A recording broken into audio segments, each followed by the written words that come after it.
Welcome back, everyone, to the We're Talking to You conversation. And if you've been following along, that means one thing. The cream mix has officially arrived. For those who don't know me, I'm Lucretia, and I am joining Jay Dominique and Prometheus for what I hope is the beginning of many thought-provoking conversations. Now, before we get into today's topic, I want to give these gentlemen a chance to introduce themselves, tell the audience what they're about, what perspective they bring to the table, and who they are. Jay, let's start with you. Greetings, beautiful people. I am J Dominique, aka J Dot. I am the one that brings food for thought to both the have and the have nots at your service. And I am the man, the neighborhood bullhead, the guy who brought fire from the gods and gave it to you, the people, the one we call Prometheus. Starting today's episode, we're going to talk about the opportunity to have a discussion that's a little less scripted and more about a dialogue, allowing you all to see us for who we are and to learn more about us. We're going to tell you a little bit of our story. We're going to highlight our growth and hopefully be able to connect with you if you had similar journeys. This episode, we dive into a reflective topic that highlights the walk we had in time, running back, looking over the opportunities, who we were, what we were about, and how that meshes with who we are today, our younger self and our modern day today. Words of wisdom will be shared, guidance and advice. And should our hard-headed asses would have listened, maybe something we might have been able to tell them. So with that, I'll start over with you, Jay. Tell us about your 21st birthday, or how did you celebrate it, and what did you remember vividly about that day? Okay, so 21st birthday, I was in the Navy. I was at my very first duty station in Keflavik, Iceland, freezing my ass off on my 21st birthday. 1998 was the year. April 21st was the place to be. And I remember it was on a weekday, and I was a little bummed out about that because I kind of wanted to be able to just do it big, at least do it big in my mind. But my birthday fell on a Tuesday or a Wednesday, somewhere close to the middle of the week. And so what I did that day was fake my way out of work. I was active duty, so there was no such thing as just saying I don't want to come to work on my birthday. So I remember going through a whole little routine about having maybe caught a stomach bug of some sort so that I could get out of work. And so, my ultra mature 21-year-old self spent the vast majority of the day in my barracks room playing video games. Nice. But that evening was when I was preparing for the turn up. It wasn't really too much you could do on a weekday. But for those that may be familiar with someone that spent time in Iceland or was there themselves, the city, the town that's right there closest to the base is Keflavik. But the place to go and party, the capital city of Iceland, is a place called Reykjavik. And so at that point in time, I was in the process of kind of like lightweight dating a local Icelandic female that was there. So I had one of my basketball buddies. I talked him into actually coming Wait, out, mostly because pause, because I'm gonna want to know what that was like, so we could put a pin in that and circle right back to that. Anyways, moving on pause. okay. Yeah, so I had one of my homeboys that I played basketball with come out with me. One, because he was the one with the car. I didn't have a car at that point in time. But two, I had met the female through him. He was like actively like serious, real deal dating one of the females there, and she had a roommate. So I talked him in to heading out to Reykjavik that Tuesday or Wednesday night to go out and party. And that's what we did. We went out and had a night in the town. We went to 3 4 bars that they had there locally. Now the thing is that 21 wasn't a monumental birthday for me as it relates to like crossing over a ceremonial threshold because I didn't drink before that. So it wasn't like I went and got plastered or shit faced on that day. I still was drinking my virgin pina colada, but it was just something about, I'm actually 21 years old. And in my mind, I felt like 21 years old was grown. So I'm out there, dancing to the techno music, and I had let my hair down a lot more than I probably have done up to that point in time. Now I'm gonna go ahead and say something that you may not be able to believe, but your boy was out there with the glow sticks. It's techno. It's He was Terry so Crews I'm out there. from White Yeah, Chicks. yeah, facts. I gave myself permission on that day to just be out with the locals. I suspended all of the just too cool for school, laid back, player mannerism, all that stuff. I just allowed myself to be out, and whatever the crowd was doing, aside from drinking, I was doing, and I had a great time, And then obviously, it lasted well into the early morning. We ended up staying at my buddy's girl's house, which I typically didn't do on a weekday. Like I was one of those ones because it was maybe about a 20-minute drive from Reykjavik back to Keflavik, and I always felt like anything can happen on the road, anything can happen, and you get stranded and show up MIA or miss muster and all the stuff that comes along with being one of those guys that doesn't make it back from a night out in town. So I was pretty conscientious about that, but we went back to the house and still continued to party. I didn't go to sleep that night because I was so concerned about making sure that he got up and got on the road and he got back to the base in time for us to go PT. We had to get back and do our physical training, what we call PT, that Wednesday. So I didn't go to sleep that night. Had a great time. A few things I'll keep a little close to the vest, a couple grown folks, 21-year-old type activities. But it was all around. It was a good experience. I was in a different country. I was thousands of miles from the hood, thousands of miles from anybody that could give me shit about just letting my hair down and just being a less conscientious, black guy in an all white country, just having fun, and didn't get no citations, didn't end up in jail, no confrontations. It was just one of those things where I'll always be able to remember where I was and what I was doing at 21. All right, right on. So Lou, share with us. I was still in Seattle when I was 21. That was not in the 90s because I ain't that old. So, but I ain't gonna say when. But I was not in the 90s. My bad, bro. My bad. Anyways, actually, for my 21st birthday, my mom threw me a surprise party. Believe it or not. Right on. She but it ended up not being a surprise because someone ended up letting the cat out the bag. It was like my dad's girlfriend at the time ended up saying something about the party. But I think she was kind of hating. I think she actually messed up that surprise on purpose, and my mom was like pissed. But I tried to act like I didn't know what she was talking about, so my mom could like save face. But she rented out this hall. I think it was like in Renton, Washington. She rented out this like hall, and then somehow the word got out to like all my friends and family and stuff that we were having this this party, and so she threw me this party. But on my actual birthday, I think my birthday then was on a weekday as well. I don't remember what time, what day, but my mom took me to this restaurant called, it was on the pier. I don't remember what the restaurant was called. Daniel's or something. I don't know. On the pier, and then she ended up buying me what she thought was my first drink, but we all know that that was that was not my first drink. So how'd you play along that up? How'd you play that up? Did you get like what she did, or did you order what you knew? Like, shit, I do's this. Well, no, first of all, I didn't know how to order. I didn't know how to order no drink at 21. Like it's no one talks about how you could walk up to a bar at 21 and you can now drink, but you don't actually know what's in a drink. So you're like, what do I grew up in the hood, so we were drinking stuff whatever we can get our hands on. We wasn't supposed to be drinking certain things. 2020. I don't know who was drinking that, but did you have St. Eyes? Crooked Eyes? Thunderbird Kool-Aid? Little special brew?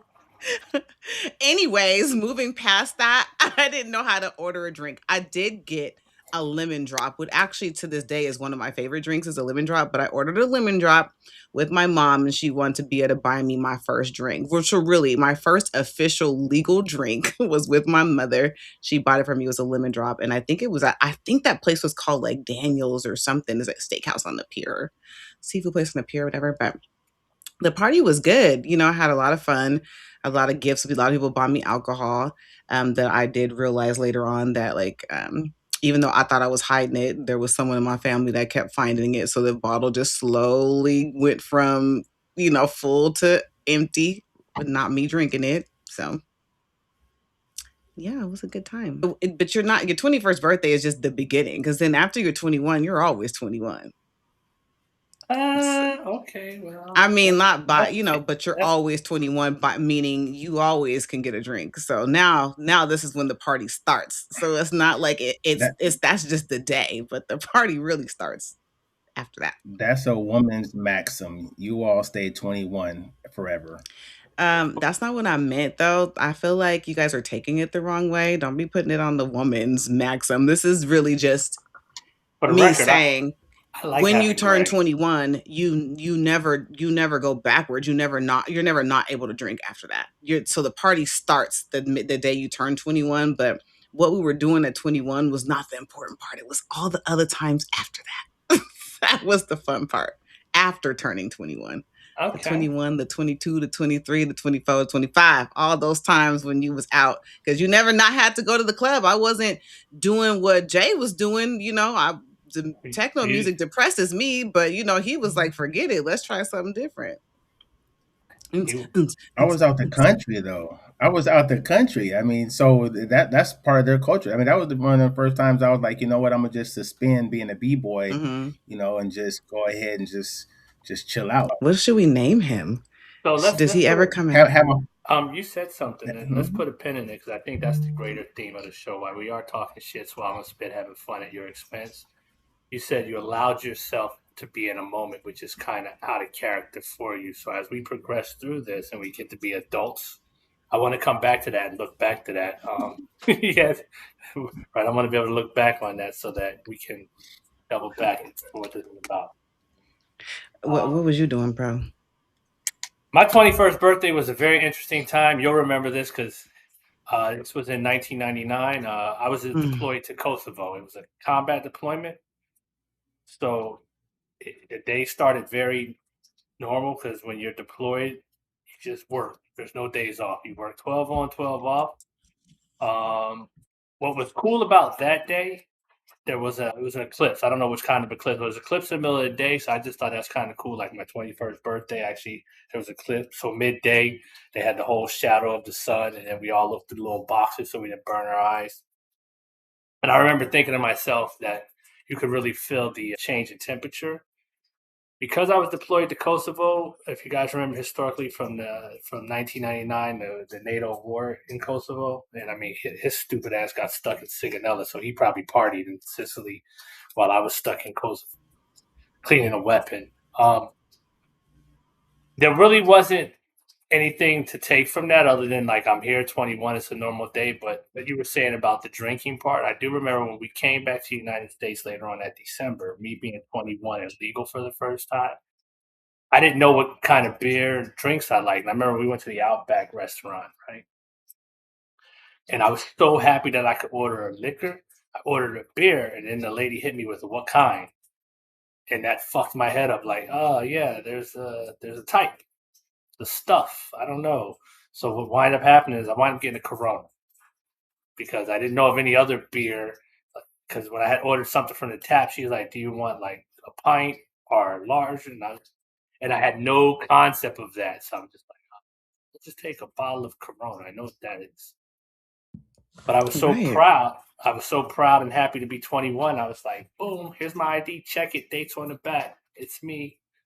Because it was a matter of like I made it. And then at the time, we used to have clubs in the part of California where we were at.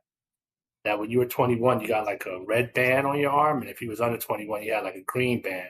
So, having a little red band was like, y'all going to watch how you talk to me. He was grown. Like, yeah, I'm 21. You can talk to me like you talk to them other dudes. I can buy liquor. Okay. And then, and everything that comes with that. So let's move it a little further with the conversation, Lou. I'm going to put it on you. So tell us about the job you had at 21. What was it? Was it a job of necessity? Or at the time, did you believe this was your dream job? Oh no, I knew it wasn't my dream job. I knew that immediately. Like it was first things first, it was an insurance company. I won't say the name, but it was an insurance company. I actually had been at the insurance company for a little while. Because it was like paying what I thought was like so much money back then. It was like $10 an hour I was getting paid from this insurance company. But it was like, but I was working at a bakery before that was paying me like $6 an hour. So when they actually called me at my job and offered me the job. So I was like, I'll take it. Went upstairs and quit. That's a whole nother story. But so I was making like $10 an hour. I think at this time, because I think I started working there when I was like 18. So I was making I probably was at this point in time close to $14 an hour. I think I was making. That's you gonna watch how you talk to me money back in the day. I really thought I was making so much money. I was making bank, but I also was still in school. at that time too, but I was like really trying. I was struggling with the what do I want to do with school and then also working. Because if you get trapped in working when you're that age and you're trying to go to school, you get stuck sometimes on the money and then you kind of let the education part of it go to the back burner. But yeah, I was working at an insurance company. I knew it wasn't my dream job. The first reason why I knew it wasn't my dream job is because you couldn't even have a degree to be in that department. Like if you had a degree and you were in that department, they automatically promoted you. Oh, So that was the first thought. Secondly, I saw women in there that were, and it was data entry, required zero, like it didn't require any thought. It was just paper to computer. Just take the piece of paper and enter the data into the computer. It was just so simple that it didn't challenge me enough. So I would be bored. And then when I was bored, I wasn't a great employee. Like I wouldn't show up all the time or it was bad. I was bad. I had, like, you would have thought I had zero work ethic, but I think when I got older, I realized it's because it didn't challenge me enough. And then I saw women that were like 60 years old there. I'm like, you're gonna retire here like that? It was just depressing. So I was like, no, absolutely not. I will not so be here forever. give us a window of what rebel you look like. What did on the job rebel you look like? I think I was just not very self-aware. I wasn't so much of a rebel because I never was that. I just wasn't self-aware. So I just when I was there, I did the job, but I did it so fast that I would have nothing to do. So then I would just go talk to people. And in corporate America, you can't be up from your little cubicle walking around talking to people, No? messing with other people. They want you to sit Oh, there and just do your thing from like sun up till it's time for you to clock out. Like, but you can't walk around and talk to other people. You can't have a lot of personality. You have to be very filtered in what you say and how you speak. It just was, I learned a lot about corporate America in a very young age, but I also learned a lot about myself. So I wasn't a rebel. I just didn't. And then they would do things like, and this might be a little off topic, but they would do stuff like, do now she's doing her work too fast. Let's get someone to do quality control. So then I would do the work and then someone had to check my work and then they'd be like, she has 99% accuracy. It's I was like, I gotta get out of here, man. You guys, this is ridiculous. I had to get out of there. So no, I knew working there that I was never gonna finish working. Never part of my plan. When I saw women that were 3 times my age still working there, and then they said you can't have a degree, I was like, yeah, I'm not stopping here.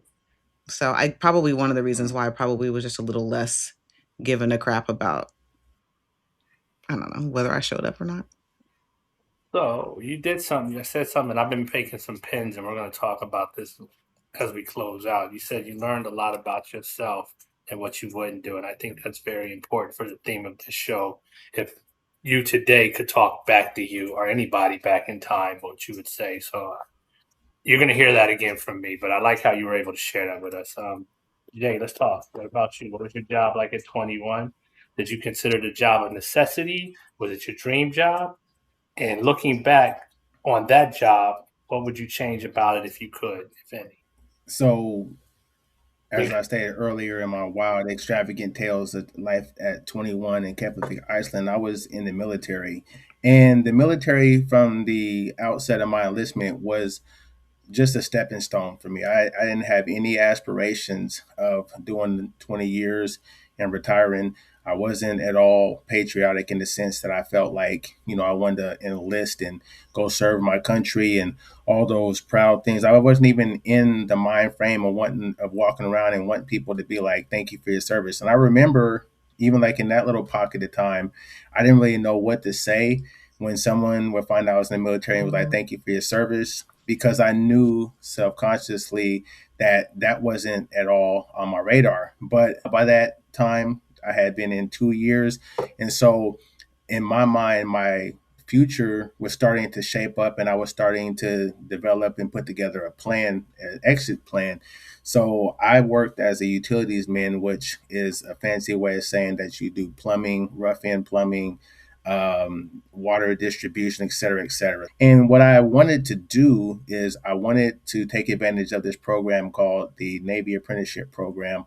That is a program that, depending on what your rate is, you're able to start logging hours and collecting little signatures from your commanding officers or people that can verify you're doing the work. And then what happens once you finish that little part of the program, then the Navy would actually pay for you to take the journeyman's test. And so I saw my pathway into the military as a way to get out of the hood, go and gain a trade, and then be able to exit out, being able to work for myself. And so by the time I was 21, I had enrolled in the apprenticeship program. So in my mind, I was on the pathway to doing what I was doing in the military outside of the military. And so I had sobered up, so to speak, into looking at the Navy for what it was to be for me, which was a stepping stone. But I always knew that I was going to get out. And unfortunately, because I didn't finish all of my prerequisites before I left Iceland and came back to California, there were certain parts of the program I was in that I would not be able to get those hours. And so that actually broke my heart, to be perfectly honest, because at that point I didn't have a backup plan. So that part of me died professionally when I left Iceland and came to California and was stationed in California, but had a quick reload and was ready to do something different. Word, word, word. So that's interesting. Like I said, my first job, not my first job, my job at 21, I too was in the military. I joined the military for two primary reasons: to get up out of Philadelphia, Southwest Philadelphia, and also for the adventure. I was the guy that played sports in high school, so when I would see the commercials of the guy jumping out of a plane, swimming through the swamp, I thought, I want to do that. All the concepts of like patriotism, serving your country, sacrificing for the greater good.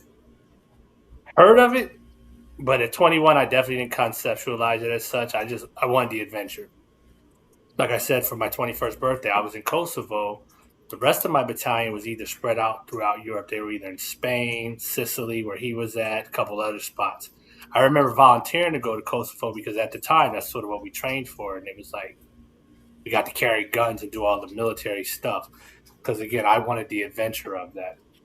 Um, did I know at the time it was my passion or my calling? I don't think so. I don't think I was mature enough to really understand what that looked like long term. But the one thing that was the saving grace for me as my job is I wasn't in Philadelphia. I wasn't in my mother's house and I wasn't in my father's house. So although the military has their own level of rules, customs, and institutionalizing, they do. I was from the school that thought that I'm not in my parents' house. Hey, this shit can't all be bad. Um, so as far as being fulfilled, I don't think I wasn't not fulfilled, but I definitely wasn't someone who like sat around knew that this was my calling in life. I mean, ironically, I did 22 years in the military, so shit, I guess I made it work. But in that moment in 21, it was just a job and it was a place and it was a place that I got to travel. I remember distinctively one time sitting on a plane headed back to Europe from leave, and I sat next to a couple who they were on their like 50th wedding anniversary, and they had saved all their money to come to Madrid for like their kids are grown. This is their like what do you call it, anniversary. And I remember thinking to myself, man, we go to Madrid so much that it isn't even considered a party. We just one day we're drunk and we say, hey, let's get on train. Y'all want to go to Madrid? I don't know. Let's go. And we take a cab, go to the train station. And it made me really realize some of the opportunities that I had ahead of me because here these people saved their whole life to go here. And my stupid ass goes here and I don't even appreciate it. Right. So we're gonna move this forward a little bit, right? And let's say, okay, so the next question we're gonna have, and I'm gonna start this off, is what was a good ass night for you at 21? And to the available to the part that you're comfortable with, share a core memory that highlights who you thought you were in your early 20s or your 21. And if not, anything else, like whatever normalcies you exhibited. But for me, a good ass night at 21, he can tell you, he can co-sign. I bought myself a Maxima. Now, it wasn't my dream Maxima, but it was all I could afford. See? Right? So it was 99, 2000. This was a 2002 Nissan Maxima SE. You couldn't tell me shit, right? Nothing. And that vehicle was ugly as fuck. That shit was ugly as hell. It was like caramel color. It wasn't even like a cool ass color. It was like maple caramel. But you would see him and he had his little windows tinted and he would roll his windows down and be riding. Like the car was the same color as his complexion. So you already know there's something wrong with that shit. But Fuck he's this right. dude. He's right. When you saw him pull up in that Maxima, I've been like, oh my God, this dude right here is feeling himself. Listen, That's who you thought you were, huh? But I was him. I was but I was I was I Timothy got St. James. I was let Timothy. me let me let me let me share with the world a Timothy St. James moment with you, Lord. Hey, he was coming from my house. This how much he was feeling himself. This how God works. Oh, you was loving that car more than God, huh?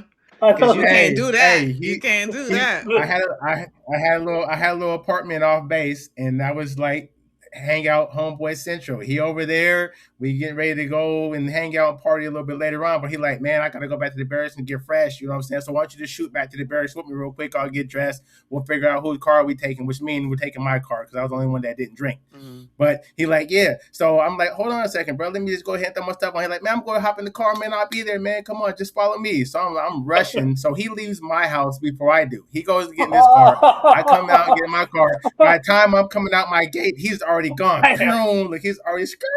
He's rolling, right? I hear his tires barking. He hits her right, and we had to do a little U-turn to get to where we go to the base. I get, and I'm doing the casual roll because I'm in an SUV at that point in time. So you roll slow in the SUV. We're not in a hurry. Mm. I get on the road and I turn the corner. And as soon as I get around the bend to where it's like a long stretch, I see two cars up further than me stopped. And one had the blinkers on. So I roll up and I'm like, oh shit, somebody that got to an accident. I'm not thinking him. Right. I'm just like, okay. Because he dipped off, I figured he got to the base before I did. But it's a long little stretch, maybe about equivalent to maybe about 3 city blocks of just straight road. I get closer and I see that there's a car that has blinkers on and the doors are open and I see like some people walking down the street. They ain't walk. They broke camp. They didn't walk. I roll up and I see this old bucket. I'm talking about a scraper. I'm talking about, I don't even know how the car was still put together, right? I pull up and I roll around it and I see his car is crunched up in the back and he's getting out. Hey, he done got out his car and he's starting to chase these dudes down the street. They hit him from behind, got out and was like, yeah, I'm out of here on foot and just dipped. Yeah. And he's chasing them down the street. So I had to pull in front of him and I called the cops. I'm like, hey, there's been an accident on Ventura Road and they're talking to me and I see their silhouette is getting smaller and smaller. They dipped out on him. He didn't even catch him. So he comes back cussing. He's pissed and he's like, who you on the phone with? I'm like, I'm on the phone with the cops. They're coming. He's like, man, they you see my car? Oh my God. Hey, I hang up with the police. You're supposed to stay on the call with the police until somebody get there. But he was just so distraught. I'm talking about he over there hooting and hollering about his fender, like his back fender was lifted up and crunched up a little bit. No, it was a couple of cracks. It wasn't even. It was the paint was off. It really didn't do nothing. It wasn't like he was in a huge bad full-on collision. No, but the way that he was carrying on was like Fred Sanford. He was like, Elizabeth. Lou, and this is older. This is younger me. How we talking about this? I had the pistol in my hand. I was running down the street after these. Oh my God! Over this car. I'm glad I didn't catch them because I'd have just been now coming home from that charge. I'd have just been now coming home. Because when it all came together, I asked him. I said, "Bruh, what are you doing with the pistol?"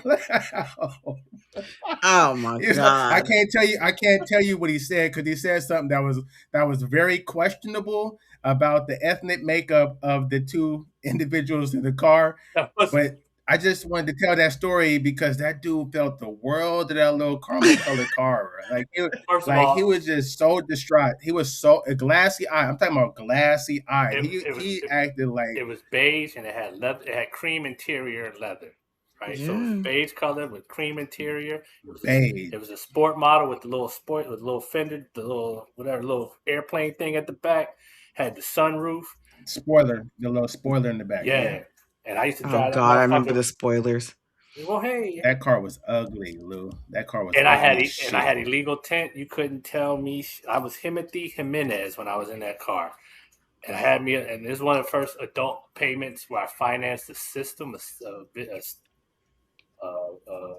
car system in there. Played way too much money. Probably paid like a 90% interest. But again, I'm 21. I ain't know any better. Had the kind Yeah. where you could take the face off of the CD player because back then Oh everybody ain't yeah. had no CD. Yep. You gotta take So his again, face off. Yeah, you gotta can take it watch so no one again. steals your stuff. You was gonna watch how you talk to me when I pulled up because I could take the face off my radio. I remember though, one of the key things about that age group, like I said, from a standpoint of employment, I just was kind of figuring my way out. But on Friday and Saturdays, that was when we were gods amongst men, or I was at least. Like we were of an age, and because by now we all had a car, so there was different cars in the clique.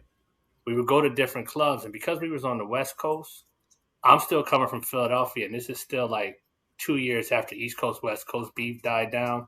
So I'm baggy jeans, Timberlands, do rag, army boonie hat.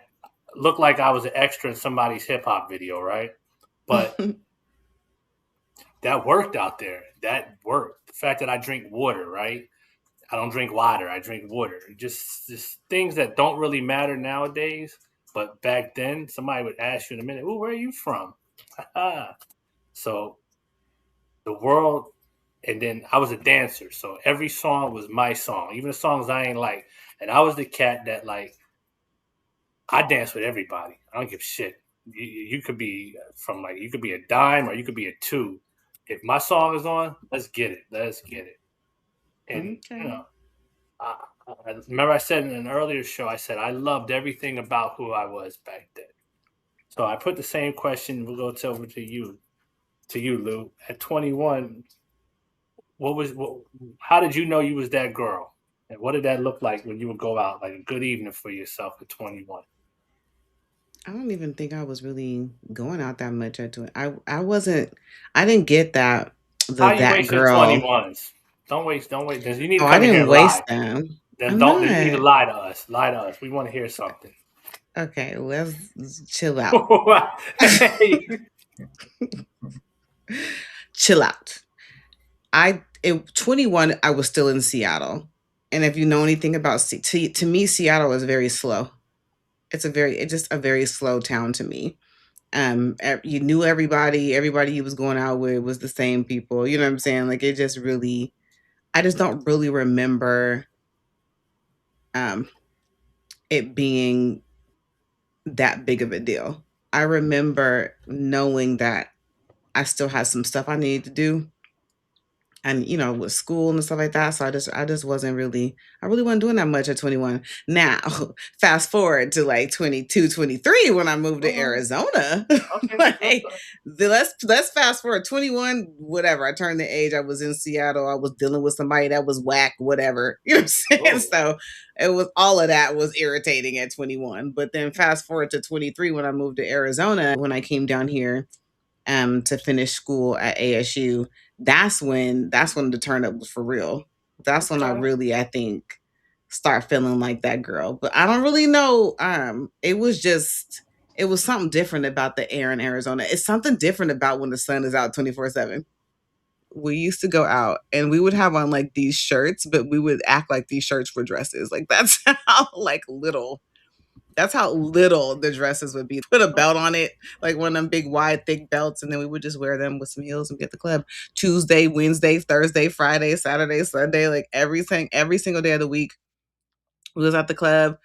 We were going to school during the day, going to college during the day, and then at some sort of college party or at some sort of club after that. And then because I wasn't from Arizona, I was still very fresh, like out of Seattle. I think that was probably what was most appealing, I think, for other people about me. And I was driving like a little Malibu, so it wasn't like I had like a nice little Maxima like you did. But yeah, we was at the club. We was at the club. Arizona got nightlife. I So heard. I heard. We was out here, okay? And then spring training always was here.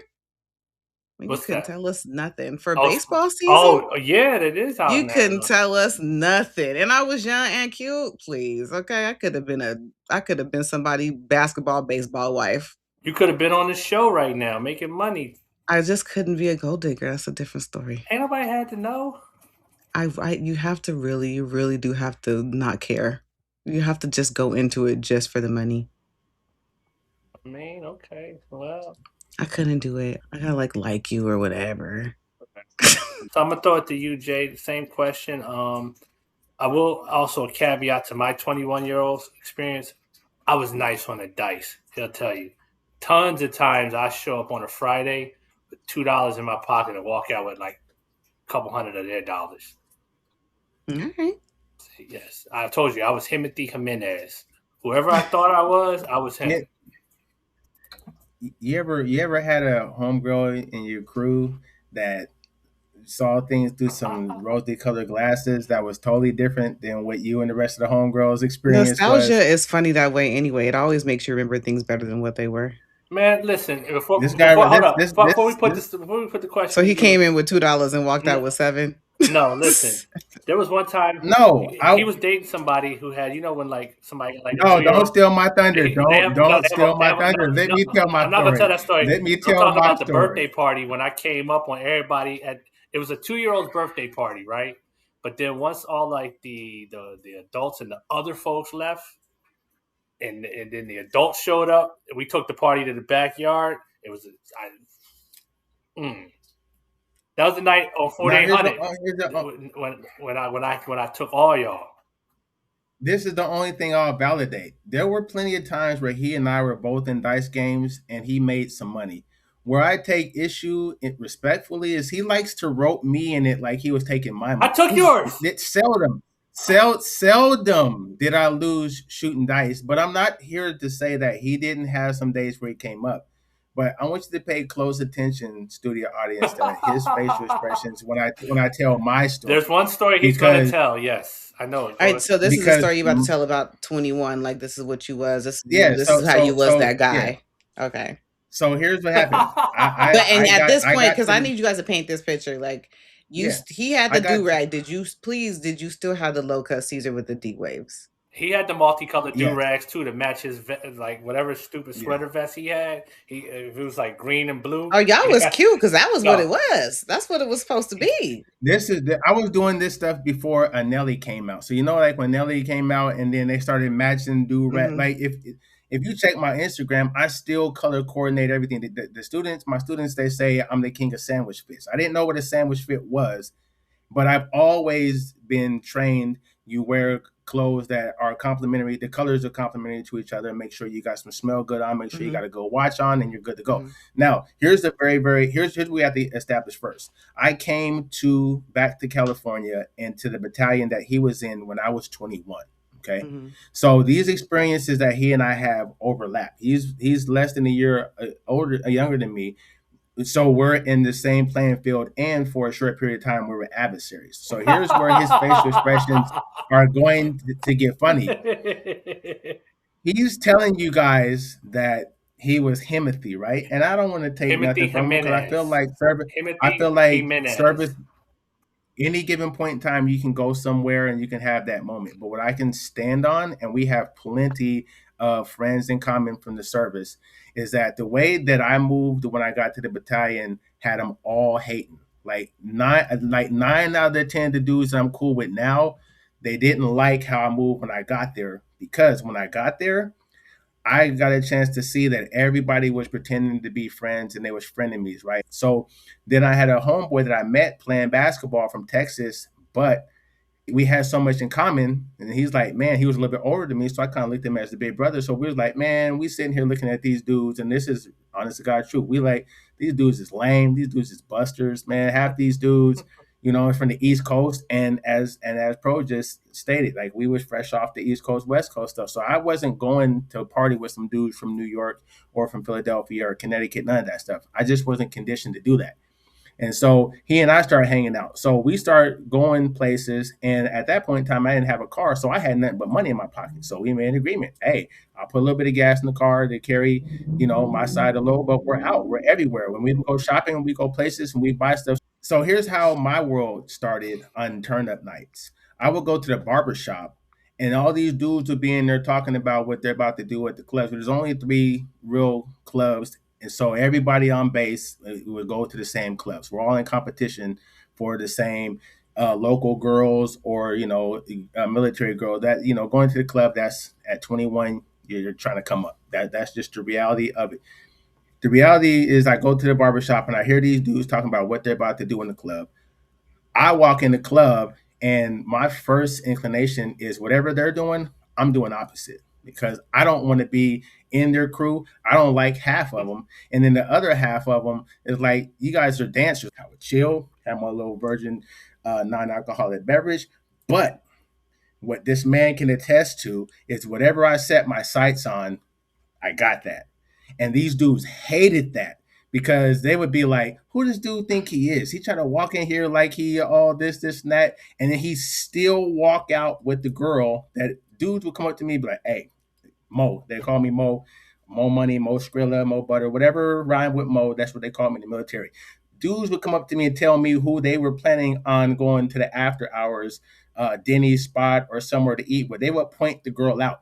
And I would go over to my guy and I'd be like, these fools over here don't even know. Like, I seen her a couple of days ago and she told me she was at the club. So I told her, have fun at the club. We'll catch up right when the club is over with.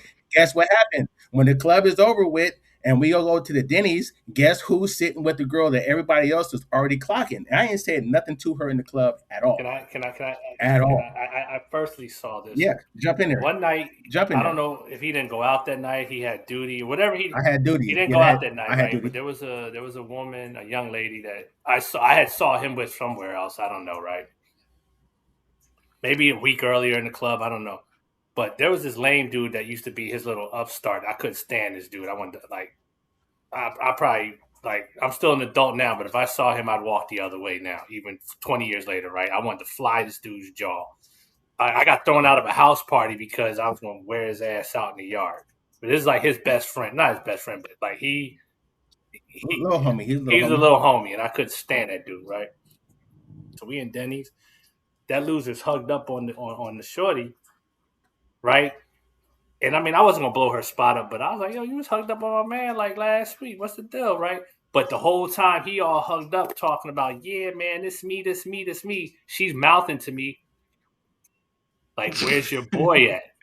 Dang. And once I saw that, this is the days before text. Because if I could have texted him, I would have texted him. I probably Right. called him and it went straight to voicemail. So I left a message like, "Yo, let me tell you about that jerk I don't like in here." So of course I wasn't going to say nothing because I thought he was a clown anyway. So I was enjoying the fact that he was getting played to his face.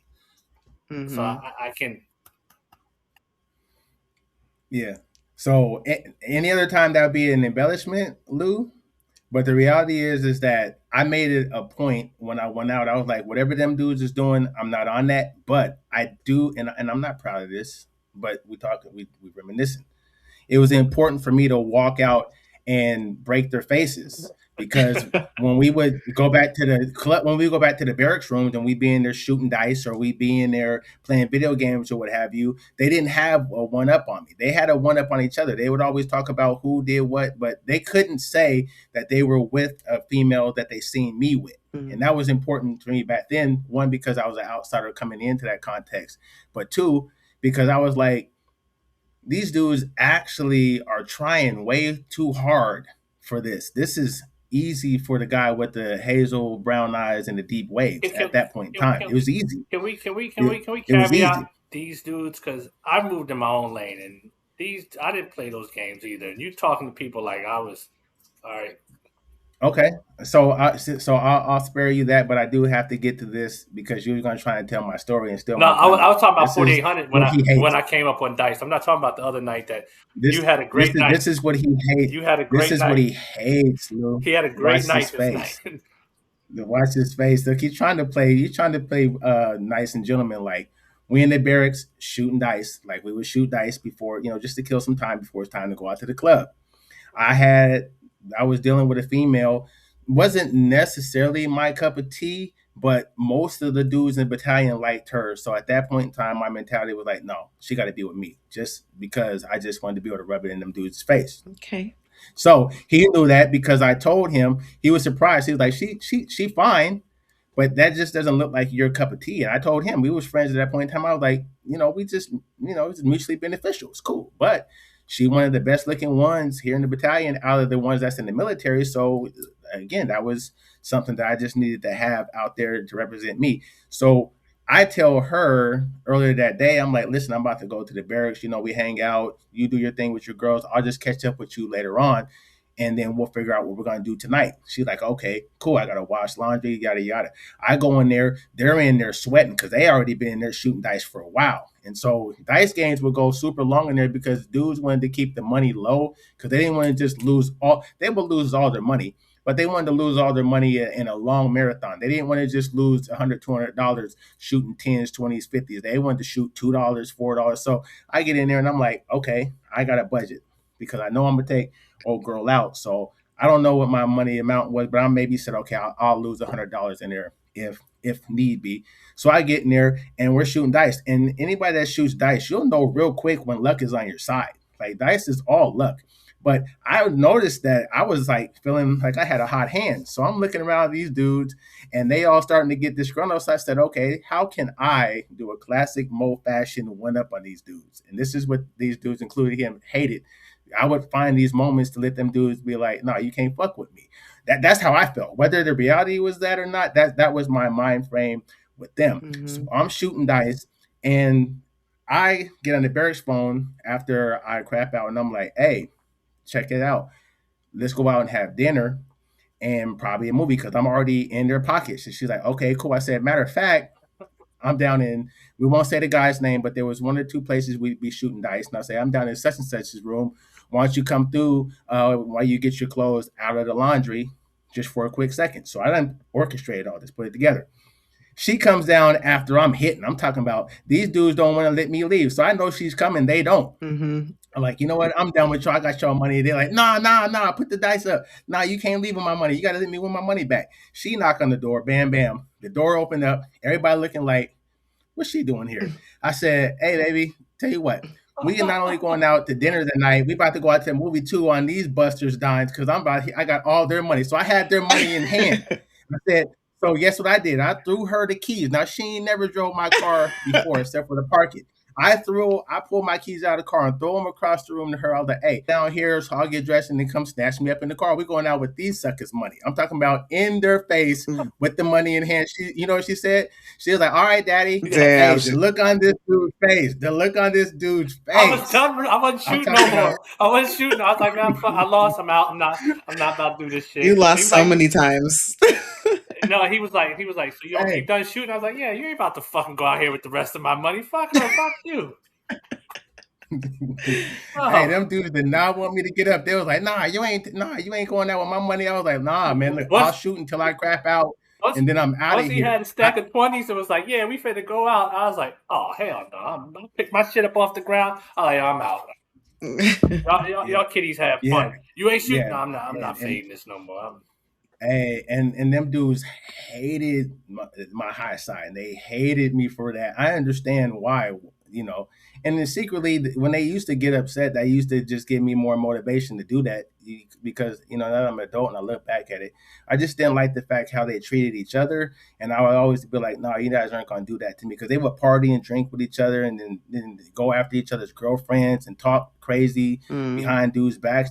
And it just wasn't no loyalty. It was a lot of dudes. We in the military. There's 4 battalions there. There's a good 1,800 people there. But I was like, nah, I just don't like the fact that when I first got here, you guys is telling me each other's business and I'm the new guy. So I always was like, I'll hang out when it's convenient. Just, I'll show my face up to the barbecues and the dice games and all that, just so that, if need be. Because another thing that he knows is that when we go across seas to different places, you pretty much have to be able to lean on the guys that you're working with. If you go out to a bar and something happened and a fight breaks out, everybody got to have everybody's back. Right. So one of the worst things, this is how you know that you're in a terrible position in the military. If you go out and you get into a conflict and nobody comes to your aid, then that tells you right then and there what your standing is with the guy. So I understood we had to keep a decent enough relationship just in case something happened.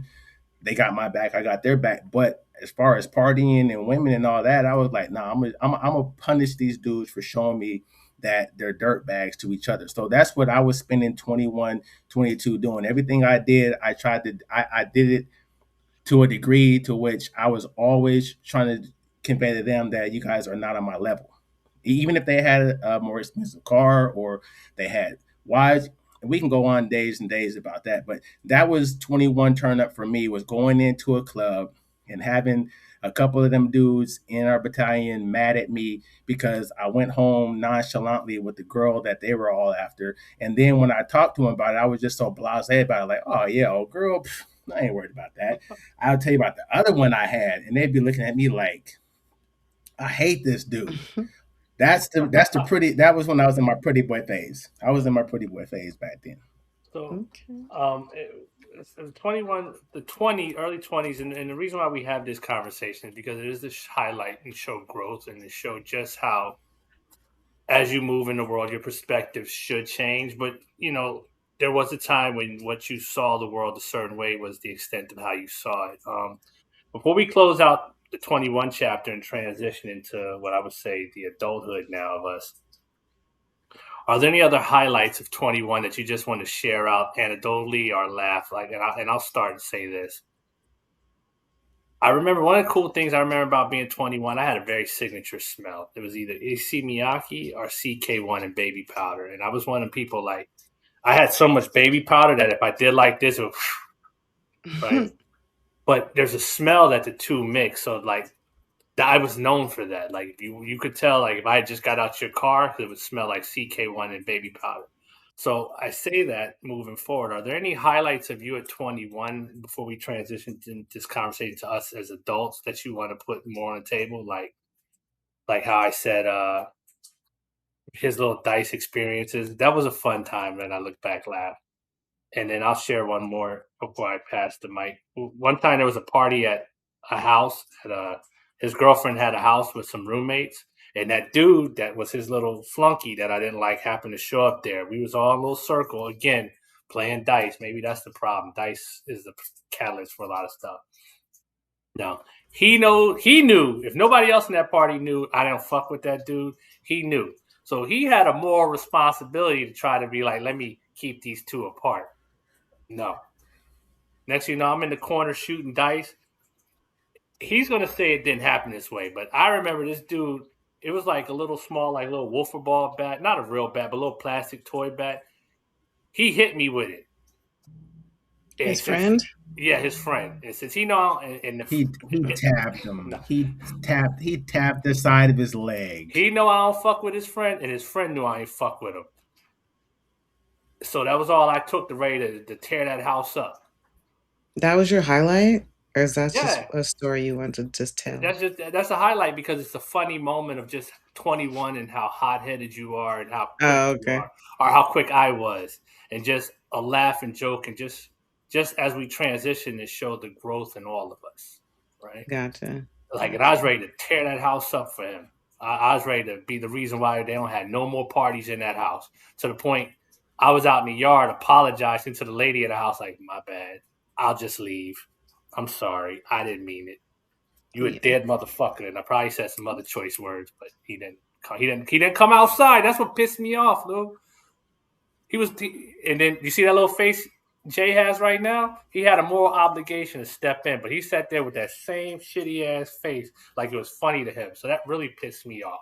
Maybe you guys can talk about that in your couples therapy session. Because sounds like you're still upset about that. No, he's still clearly he is still very much upset about that. Yeah, I was saying serious. Like, you got some serious emotion, and I could hear the passion in your voice and reliving that. I don't like people talking tough and then not wanting to go outside, but that's neither here nor there. So here's where the guy made a mistake. He had a small little bat that you get if you go to a baseball game. Probably went to an Angels game or whatever kind of game and had it. And so to get in the dice game, he ended up having to move around a couple guys that get up and take their little bit of money and they leave. So what the dude did was his mistake. He was like, hey, watch out. Hey, your foot's in the way. So he just tapped his leg with the bat to be like, slide your foot to the side. And I saw it in slow motion like a train wreck. I was like, this dude right here about to spaz. I seen the look on his face.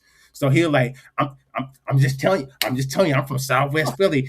Hey, money, Oh I'm telling you like God. this, money, if you touch me again, and I'm like, bro. So everyone is like, whoa, chill, what? So he stands up, he says, hit me with that bat again. And I'm like, bro, man, I do not want to hear about this, man. Like, you literally turned the party out over nothing. And you know what his argument was? You should have never hit me with that bat, bro. He didn't hit you with the bat, bro. You just wanted to fight the kid, bro. That's what that was. He just wanted to fight the kid. And the kid just didn't, he was naive. He didn't know it was that deep. So yeah, he's right. I wasn't interested in being the peacemaker between them two. They could have went outside and duked it out for all I cared. I was just tired of being the voice of reason in there. So I was like, well, if y'all gonna do it, just do it outside. Whatever. Right. And once the dude was like, "No, nah, I'm not going outside," I was like, "All right, well, let's just leave him alone. He'll be all right." That pissed me off too. But so, any highlights from you being 20, 21, 22 at ASU with your little "Who's that girl"? I mean, I don't know how to follow all that, but I mean, yeah, I met my closest friends during that time frame, so we had a lot of fun nights. Are we sharing stories or like You are we? can to the extent you're comfortable. The biggest thing for me in 21 was just the friendships that I had. Really, the girls that I met, we had some crazy wild nights, some getting kicked out of the club nights. But it's funnier when they're around to tell the story because we all just I had a And good Lou, ass time I in can college. relate to stories looking at different from a certain vantage point. I don't give a Yeah, I fuck mean, you what they guys have said. two completely different vantage points from the story that you had. And there He was a hit me story with where a. we got kicked out the club. Well, they got kicked out of the club. They got kicked out of the club and I walked out the club, but they got kicked out of the club because they thought they were having my back because they thought a security guard hit me. Oh shit! But really, And I went to do something and my keys flew out my hands and I was like, "Oh, my keys." And I went down to grab my keys, but they thought that the security went to grab me and me going down was him hitting me and then they all just jumped on the security guard and all got carried out the club. And then I just walked out some, like, "What happened?" Like I was very confused. We tell that story sometimes to each other all the time. sometimes it be like And that. then But my little I had like this little fake ponytail I was wearing and it fell out and I just acted like it uh, wasn't mine. The guy was like, "What is that?" I was like, Whoa. "I don't know what uh, that is." I just kept did pushing you it, have kept like a pushing little it. That's cornrows in the back? Like wild. It was like I still had hair, so it was like it was just extra, just it was too extra. So then it like fell out. Right? It fell out and rolled down the street. so, And they were like, "What was that?" And I was like, I didn't say anything. Like the guy looked, and then he looked at me like to see if I was, sometimes if you you didn't even react, then claim they'll it. react. No, You didn't I even acted claim like I it. didn't. He looked at me, and I was looking at him like I didn't know But what was happening. we all knew it was yours. So you They just didn't left it on the know. They ground. didn't know. It just fell out. And then no And one saw it fall out. They just saw it hit the ground. So when they saw it hit the ground, they were looking for whose head it could have come from. But because I didn't have like little yeah, girl but you could have ponytails, picked your thing up. You just left it like yeah, okay. I had to do what I had to do. We had to save face. That thing gone. I don't know where happened to it. So everybody May got to she walk rest over in and look peace. like there's a dead cat in the street. Like oh No, hey. we just Somebody in Malaysia was rolling over after It that really wasn't that situation. secure when I threw it up in there anyway. I threw it in there with like a little hat or something. I don't know what I was trying to do. I think I was like conditioning my hair and they said they wanted to go out. I don't remember what I did, but threw on a little hat, threw the little ponytail on the back and wrapped it like in a little like bun and whatever. And it just like fell off and rolled down the street. And I was like, I kicked it too. I was like, I don't know whose that is. I just kicked it. That's even worse. You knew. Yeah. All right. Yeah. Well, And that's I the just kind took my hair out the ponytail so that it'd be like free. And of. so no one said anything. And nobody in the crew was like, "Hey, you think you slick? That's you." Oh no, we talked about that the whole next day. Like we laughed about that the whole next day. They knew, but they At least saw they it. stayed on They didn't code. see it fall out my head, but they saw it. They stayed on code. Oh yeah, for sure. So We wasn't about to. No, what about? We didn't do that. Everybody's in lockstep. so first, I want to thank both of you all for being honest and open and funny, and then also to you, Jay, for helping me walk back to memory lane and bringing memories back and smiling. Because as he said, a lot of my 21s do overlap with his 22s Mm-hmm. in that whole time frame. But the highlight of this was to actually show the growth in us. So we talked about the joys and insecurities associated with being 21, leaving it all on the table. In part two, we're going to transition into how our adult version shows up in contrast to how our 21-year-old selves showed up and showed out. We hope you, if you've been rocking with us thus far, we hope you stay tuned and learn a little bit more about what growth and maturity look like. See you in part two. See you in part two.